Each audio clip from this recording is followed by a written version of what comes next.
Dans ce doc, nous allons laisser parler les grands personnages de l'histoire, le père adoptif du fondateur de l'Empire romain, un de ceux qui contribuèrent à préparer le terrain pour Auguste avec Marius, Sylla, Pompée, Crassus et les autres. Il s'agit bien sûr de César, dont on disait qu'il avait été l'homme de toutes les femmes et la femme de tous les hommes, en référence à une bisexualité dont on peut raisonnablement douter, même s'il semblerait qu'il ait réellement vendu ses charmes dans sa jeunesse à un roi d'Anatolie. César faisait sans doute là déjà de la politique, en menant l'étendard romain en Gaule, en asservissant un à un les peuples gaulois, s'unifiant beaucoup trop tard.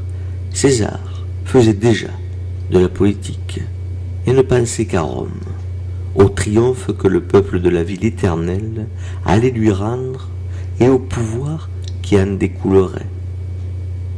Nous prenons ici le cours des événements alors que César s'apprête à franchir le Rhin et porter le fer chez les Germains. Écoutons Caius Julius César, descendant de Vénus, s'il vous plaît. Une petite précision, César parle de lui à la troisième personne. César, déterminé par les motifs dont j'ai parlé, avait résolu de passer le Rhin. Mais le traverser sur des bateaux ne lui semblait ni assez sûr, ni assez convenable à sa dignité et à celle du peuple romain. Aussi, malgré l'extrême difficulté qu'offrait la construction d'un pont, à cause de la largeur, de la rapidité et de la profondeur du fleuve, il crut cependant devoir de le tenter. Autrement, il fallait renoncer à faire passer l'armée. Voici donc sur quel plan il fit construire le pont. On joignit ensemble, à 2 pieds d'intervalle, 2 poutres d'un pied et demi d'équarrissage, un peu aiguisées par le bas, d'une hauteur proportionnée à celle du fleuve.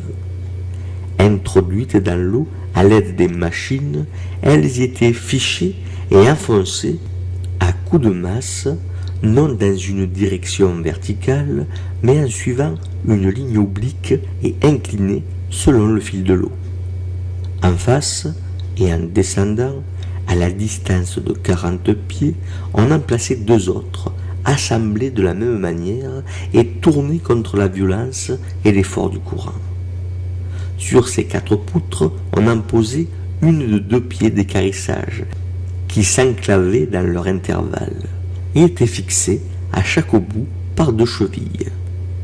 Ces 4 pilotis, réunis par une traverse, offrait un ouvrage si solide que plus la rapidité du courant était grande, plus elle consolidait cette construction.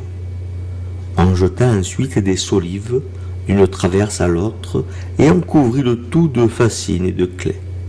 De plus, des pieux obliquement fichés vers la partie inférieure du fleuve s'appuyaient contre les pilotis en forme de contrefort et servaient à briser le courant.